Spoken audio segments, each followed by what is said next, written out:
Fala galera, tudo certo com vocês? Vamos lá falar sobre a IRB depois de mais uma semana aí com um fato relevante. Agora a subscrição, né? Já temos os termos, as condições para que isso ocorra, a empresa tentando aí se capitalizar para cumprir ali aquele buraco que ficou o rombo contábil, né? Que foi aberto aí dos movimentos da esquadra, sinalizando aí fraude contábil. Então a empresa vai no mercado, tenta se capitalizar, a nova direção tenta tirar todos os esqueletos do armário possível.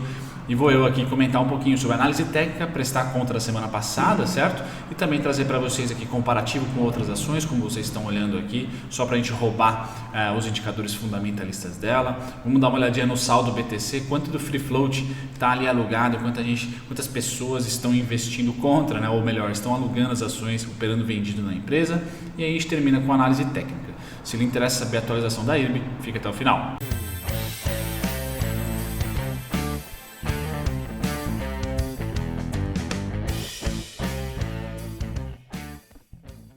Muito bem, galera, então o mais importante do fato relevante, eu não vou entrar aqui em detalhes, eu vou deixar um podcast da Levante, né? Eles entram um pouquinho mais em detalhes sobre esse follow-on ou sobre essa subscrição da IRB, mas basicamente o que eu quero trazer aqui para vocês é um resumão, e o resumão é tanto o Bradescão, tá, quanto o Itaú, segundo aqui o RI, são os investidores âncoras, comprometeram-se a no mínimo acompanhar o aumento de capital em suas participações proporcionais a 15 para o Bradesco e a 11 do Itaú. Legal, aqui tem o valor, os valores que eles vão desembolsar, porém, eles só vão realmente manter a sua palavra aí de aumentar a sua posição para capitalizar a IRB se e somente se o preço da emissão for de R$ 6,93. Então, Bradescão e Itaú estão lá pedindo desconto para aumentarem o seu capital na empresa de 15% e 11% respectivamente, Bradesco e Itaú, tá? Porém, o preço das ações que eles estão pedindo ali é R$ 6,93. Então, eles só vão aumentar se o preço for desse, R$ 6,93. Esse fato relevante foi lançado, acho que de quarta para quinta.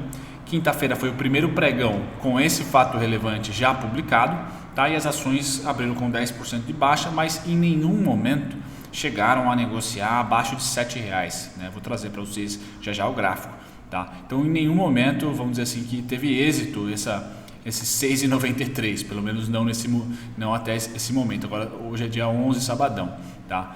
Mas o principal é isso, a empresa quer se capitalizar para cumprir ali, para tampar um rombo, tá? Recente, é uma tática, tem virado moda ir a B3 ali emitir novas ações, só que os dois principais acionistas, tá? O BlackRock também deve subscrever, tá? Mas os dois principais âncoras, aí os bancos, falaram, olha, eu até compro, mas só esse preço aqui, R$ 6,93, tá? Pois bem, esse é o fato relevante, uma pressão então de preço para baixo, tá? Porque as ações estão hoje sendo negociadas acima desse preço aqui. Bom, a destinação dos recursos, tá? A gente nem precisa comentar, mas é para pagar problemas, né? Basicamente, não é para investir na empresa, tá? Os recursos oriundos do aumento de capital contribuirão para o reenquadramento da companhia aos critérios definidos pela SUSEP, para fins previstos de garantia lá, tá? Que dispõe sobre cobertura das provisões técnicas e da margem adicional da liquidez regulatória, tá? Ademais, referida capitalização fortalecerá, ademais o que sobrar, né? Bem pouco provavelmente, tá? A referida capitalização fortalecerá a estrutura de capital da companhia. Legal, bacana. Data, se você se interessa por data, os acionistas terão direito de preferência para subscrever ações na proporção de 0,35, tá? Então, se eu faço uma conta certa aqui, se você tem um lote, 100 ações, você vai ter 35 ações ali com esse direito de subscrever, tá? A nova ação ordinária para cada uma ação que forem titulares no fechamento do pregão do dia 13 de julho, tá? 13 de julho é a data corte. Em termos percentuais, cada acionista poderá subscrever uma quantidade de novas ações que representem 35%, basicamente 36% do número de ações, exatamente, do número de ações de que for titular no fechamento do pregão da data de corte. Então lá no dia 13 de julho você vai ter o direito aí a conseguir 35 ações a mais, caso você tenha um lote certinho, né? A preços de, por enquanto aqui, a 6 e pouquinho, né? 6,90 uns quebrados, tá? Então essas são as principais notícias, né? O resumão será ex-direito de subscrição a partir do dia 14 de julho, inclusive não farão jus ao direito de preferência pelo acionista adquirente, sendo negociadas ex-direitos de subscrição. Fechado aqui mais um fato relevante, a gente vai para a composição acionária atual. Quem está lá na IRB? Né? Os dois grandes bancos do país, tá? Pendurados por lá, Bradesco, Quinzão, Itaú 11 e a BlackRock com 5. Só tigre, né? Só tubarão, não tem jeito. Beleza, aqui novo mercado, então o script é bonito, tá? Novo mercado, 100% Tegalon e o free float restante desses três grandes carinhas aqui, tá? Tudo de beleza até agora. Fluxo, no dia 30/6 foi o maior volume negociado, 2 bi negociado no único dia, 2 bilhões no único dia. Vamos lá no dia 30/6, tá? 30/6, estamos falando aqui desse dia aqui, ó. Ou seja, o preço está abaixo do fechamento do dia 30/6, tá? Ou seja, 10,62 é resistência atual, tá? Beleza, tudo bem, entrou bastante volume ali, a gente tem isso marcado no gráfico, tá? Então em nenhum momento nós conseguimos bater esse volume atual aqui, ó, que está negociada nessa faixa, Então realmente os 10,62 passam a ser a primeira barreira para IRB para quem está apostando, por exemplo, já vou falar, em pernadas de alta, em mais uma pernada de alta aqui, tá? Já eu volto aqui para análise técnica que a gente vê completinho aí. Legal. Lucro trazendo igual semana passada, só para dizer para vocês que sim, a companhia está atualmente no déficit e aí essa subscrição é justamente, tá? Apesar de ser lucrativa no primeiro tri, esse lucro voltou 4 anos basicamente, quase 4 anos, tá? Voltou quase 4 anos aí. Tá, então ainda é superavitária, mas tem aqui um belo decréscimo e um belo tombo que ela vai buscar se capitalizar para cumprir as garantias lei por lei da SUSEP e também reforçar o seu caixa para 2020, que não deve ser um ano muito contente aí, deve ser um ano sinistro, literalmente, tá? Bom, indicadores fundamentalistas, vamos lá. Comparar ela com outras empresas de seguros, nenhuma de resseguro, mas só para extrair os dados atuais dela. Então, dividend yield da IRB hoje 2,32%, PL 6,3%, tá? É a mais contada aqui, tá? O dividend yield com certeza fica com a BB Seguridade 10%, tá? Preço sobre valor patrimonial está em segundo lugar, mas a disputa é bem boa com a Porto Seguro, tá? 2,42 para ela, 2,14 para Porto, tá? E também a Sul América aqui, todos muito parecidos. A BB Seguridade realmente está um pouco mais salgado. EV sobre EBIT, quem está mais contado aí realmente é Porto Seguro, é o grande destaque, tá? Com bastante equilíbrio aqui. Margem EBIT, margem líquida, a IRB voa em relação a esses pares que eu coloquei aqui. Dívida líquida sobre EBIT, quem tem mais grana em caixa é a Sul América. Liquidez corrente, a IRB está procurando maior, crescer aqui e aumentar, tá? Um bom indicador que vai aumentar com a subscrição. Por enquanto o destaque é a Sul América. ROI, quem leva melhor, de fato, BB Seguridade, de longe, tá? E crescimento de receita e lucro nos últimos 5 anos, contestado ou não, é a IRB por hora, tá? Legal, feito isso a gente roubou aqui alguns indicadores dela, passa para rentabilidade, para a realidade. 2 anos para cá eu acho que é suficiente nesse caso. Então nós temos aqui a IRB caindo 41%, contando com os dividendos, e a BB Seguridade subindo 71%, Sula 132 é a grande vencedora e a Porto Seguro fica em terceiro lugar aí com 25 e 26. No jogo do holder, vamos por aqui 10 anos, tá? Nós temos aqui mais se valoriza, nenhuma é deficitária, mas a campeã é a Sula com 580, tá? A segunda colocado é a Porto Seguro e a terceira a BB Seguridade com 290. Então um bom setor. Vejam que se não tivesse 2020, basicamente, tá? Aí, lógico, a IRB sem esses esqueletos por aí, é um setor que é tranquilo, né? Sobe, tá? De maneira tranquila, de maneira consistente. Aqui eu trago para vocês saldo das ações vendedoras, tá? 388 contratos. Eu tenho aqui um site que eu vou deixar na descrição para vocês, que é o Trade Hunter, créditos totais para ele, tá? Ele faz a tabelinha aqui clássica, e a informação mais interessante que eu tenho, que eu vou trazer para vocês, é o total de ações alugadas em relação ao free float. Então, o BTC dividido pelo free float, nós temos aí quase 10% das ações negociadas no mercado hoje pré-subscrição sendo vendidas, sendo alugadas, tá? Com posição short. Então, isso é muito alto. A partir aqui de 3%, segundo um dos meus mentores, digníssimo Gomes da Costa, trader, 3% já dá uma amarrada boa, tá? Já dá uma amarrada legal, certo? Então, a IRB sim tem uma capacidade de venda ainda muito forte, tá? Muito forte. Ganha, por exemplo, se a gente colocar aqui, eu não sei como que a Itaúsa tá, ó, a Itaúsa tá com 1,44%, tá? Cogna também estava bem, Cogna, que é muito forte aqui, 6,9%, 6%.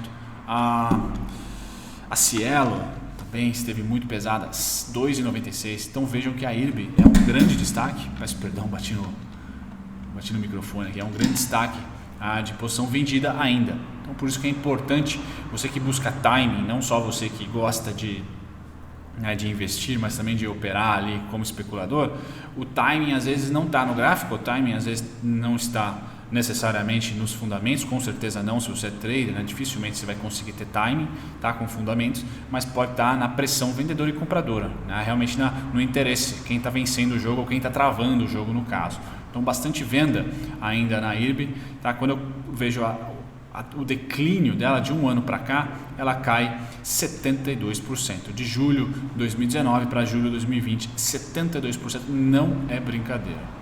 Tá? Legal, vamos lá. Agora a análise técnica, eu acho que vocês mais querem dar uma olhadinha. Semana passada eu comentei para vocês dois, vamos dizer assim, entre aspas, fundamentos da análise técnica, preço e tempo. Então, de um fundo para o outro, tá? Demorou X dias, e desse fundo eu plotei esse cara para frente e nos dava ali entre o dia 9 e o dia 10 como sendo provável próximo fundo, tá? Então basicamente fazendo um arco aqui, eu simplesmente projetei de novo e estamos lá, né? Quinta-feira foi um dia realmente de compra, porém com gap por causa da notícia da subscrição, tá? E sexta-feira um dia nulo, né? Basicamente não houve negociação aqui, não houve, perdão, volatilidade, tá? Houve negociação com baixo volume, tá? Baixo volume e baixíssima volatilidade, sem interesse na sexta. Quinta-feira foi um movimento mais forte, bacana. Então eu tenho essa primeira informação, e a segunda informação, e também prestando contas de semana passada, eu peguei esse topo aqui, quantos dias demorou do topo ao fundo, tá? E projetei a mesma coisa aqui, quantos dias demorou do topo ao fundo, me deu também entre o dia 9 e o dia 10, tá? Então essa data do dia 9 e 10 era muito importante para mim. Teve fato relevante justamente no dia 9, ok? Tá? Dá uma balançada a mais aí fora dos gráficos, porém eu ainda considero uma data compradora e não vendedora, tá? Legal, compradora até quando? Tá? Os mesmos estudos que eu fiz, tá? do topo ao fundo eu também vou apresentar para vocês, e acho que apresentei semana passada. Fazer do fundo ao topo, tá? E do fundo ao topo, tá? Que são essas linhas vermelhas que vocês estão vendo aqui, ó. Então o topo para mim, se eu estiver correto e formar um fundo, tá? Por tempo, não estou falando de preço ainda, tá? Por tempo, eu tenho lá entre o dia 28 e 29 e o dia 3 e 4 de agosto. São essas linhas vermelhas. Seria ali no mundo perfeito, se a análise técnica fosse certinha, nesse momento aqui, ou se o preço estiver mais para cima, não importa, ela vai achar resistência. Nesse momento vai achar suporte, como achou aqui, tá? Essa é a ideia por tempo para trazer para vocês, tá? O interessante é que essa faixa de preço, tá? Essa faixa de preço é a mais negociada, portanto atualmente acima do preço é treta, é resistência. Então 10,62 com 9% do float alugado dá uma travada, é de se travar, tá certo? É de se travar. Por isso que o trabalho, se você busca timing, também inclui aí quantas pessoas ou quanto do volume negociado é aluguel, tá certo? Bom, legal. Esse é o tempo e também um pouquinho fora do gráfico. Alvos para cima é o mesmo, continuam os mesmos. Então as duas pernadas para cima aqui, sem dúvida nenhuma, continuam sendo alvos meus, tá? Por fluxo, que eu sempre compartilho com vocês aqui gratuitamente. Para cima, então, são esses caras que basicamente sobem, tá? R$ 6,40. R$ 6,40, subiu R$ 6,40 aqui, se subir de novo, estamos lá na casa dos 14,46, 15,27, 15,43. Continuam os mesmos alvos da semana passada. Agora, se você está pessimista, tá? O jogo é outro, tá? O jogo é você acreditar que não vamos subir esses R$6 e que a gente deve provavelmente subir algo em torno desses pullbackzinhos menores aqui, ó, tá? Até os 10,62, que é um ponto meu do mestre de dividendos, por exemplo, tá certo? E você vai apostar em quem vende, e quem vende, vende quanto, tá? É só fazer o estudo aqui. Quem vende, vendeu 3,59, depois vendeu 4,57, tá? E depois vendeu 3,95. Então dos 3,50 aos 4,50 é venda. E aqui é a mesma coisa, tá? Basicamente o mesmo fluxo. Aqui é 4,26. Então o fluxo de venda fica entre 3, agora preço e não tempo, né? Fica entre 3,50 a 4,50. Não cai somente R$1, não cai somente R$2, não cai somente R$3. Quando cai de 3,50 a 4,50. Tá certo? Então, olhando para essa ótica de olhar a análise técnica, então tem que pegar a demanda e colocar a partir daqui, por exemplo, bum, chegamos ao fundo, pegar esse cara aqui, ó, a partir do topo aqui, chegamos ao fundo, legal. Qual é o topo recente? Tá aqui, traço para cá, tá? Qual é o topo recente? Aqui, traço para cá. Tá. Então 6,17, 5,55 é o próximo fundinho. Tá? Por Fibonacci eu posso colocar aqui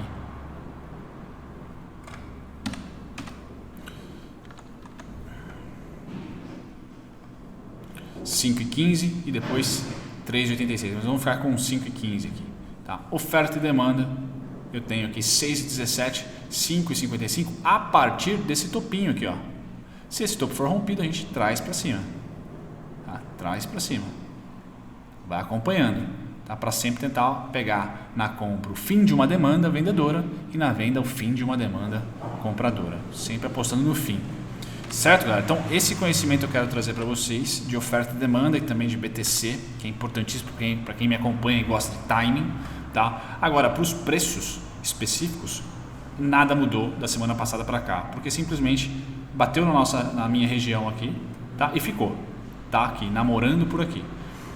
Certo? Primeiro alvo para cima, 10,62, rompeu 10,62, testou de cima para baixo, é suporte. Qual que é o único alvo? Não é 11, não é 12, não é 13 e nem 14, é 14,46 mínimo, entre 14,46 e 15,43, tá certo? Para baixo, o que eu vou fazer? Vou acompanhando os fluxos. Eu não tenho interesse na IRB abaixo do IPO, que é 7,94, 8,86, 9,12. São esses três aqui, faixas de negociação lá na abertura de capital dela, que mais foram negociadas, incluindo o fechamento desse dia. Tá? Então eu não tenho interesse para baixo, a não ser ficar caçando aqui só para estudo, tá? Os fluxos de venda. Tá? Como eu mostrei para vocês, acabam aqui na região dos 5 e pouquinho. Beleza, galera? Então isso que eu queria trazer para vocês, tá? Para essa semana, os caminhos aí que eu imagino price action na parte compradora.